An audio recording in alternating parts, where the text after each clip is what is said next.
Hey everybody, I'm Ash the OT and welcome back to my channel. I provide parents strategies and tools in order to help the children in their lives to grow, learn, and make progress. So many of you are probably already aware of the term developmental milestone. But for those of you who are not, developmental milestone just basically is a way to track the skills that a child acquires as they start to learn and grow and progress in those early stages of childhood.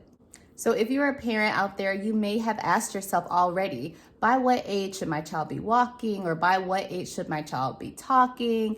So those are developmental milestones. But in today's video, I'm going to be talking with you mostly about the 5 areas of child development. And then in future videos, I'm going to be breaking down some of those skills by age. So make sure you subscribe and hit your notification bell so that you will be aware of when I actually do post those videos about more specifics relating to milestones. So the first area of child development is social emotional.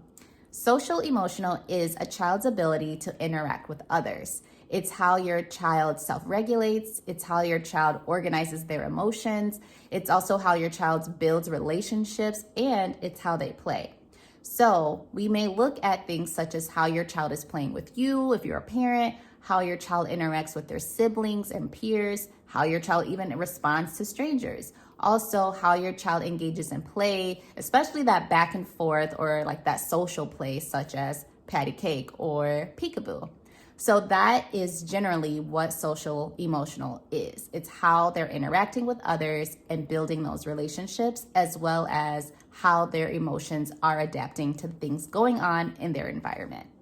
So the second area of child development is language and communication. So yes, it's pretty self-explanatory. However, it's basically the way that a child expresses their ideas. It's how your child understands and receives information, as well as how they understand what you are communicating to them. So in this area, you may be looking out for your child to say things such as mama or dada. Your child may start to wave hello and goodbye. Your child may also start to imitate words. And in some cases, children may communicate in other ways, such as gesturing. They may point at things they want. They may turn their head towards things they want. They may pull you towards what they want or need. And there are some kids who also have assistive communication devices. The third area of child development is cognition. Cognition is your child's ability to think, to react, and to learn about the world around them, as well as to problem solve. So some examples of this may be your child learning what cause and effect is. So if I push this toy or push this button, this toy will pop up. It may also include things such as your child's ability to start learning those pre-academic or those early academic skills, such as matching, counting, doing shapes, learning their colors. So those are some examples of cognition. The fourth area of child development is physical development.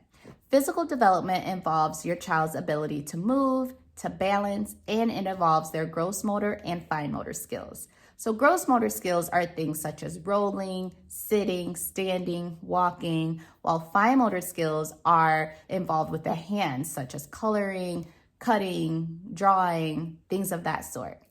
The fifth area of child development is adaptive, or in other words, your daily living skills. So these are things such as dressing, eating, toileting, how you're doing with bath time and grooming and hygiene. Those are all daily living skills that are involved in a child's development as well. So I'm also going to throw a little bonus out there. Although this is not always considered an area of development, it still is very important to be aware of because it affects so many of those skills that are involved with your child development, and that is sensory processing. Sensory processing affects how your child interacts with the world around them, and it affects all those 5 areas that I just named. So it's something to be mindful of, even though it's not technically considered an area of development. So just to recap, the 5 areas of child development are social emotional, language and communication, cognition, physical development, and adaptive. So if you want to learn more specifics about what's included with all those different areas and what milestones your child should be achieving at certain ages, make sure you subscribe and continue to watch my videos, because I'm going to be showing you exactly what some of those skills are in some upcoming videos. So I hope you enjoyed this video. If you have any questions, feel free to leave the comments in the section below, and like and share and subscribe. And thank you for watching this video. Until the next time, guys. Bye.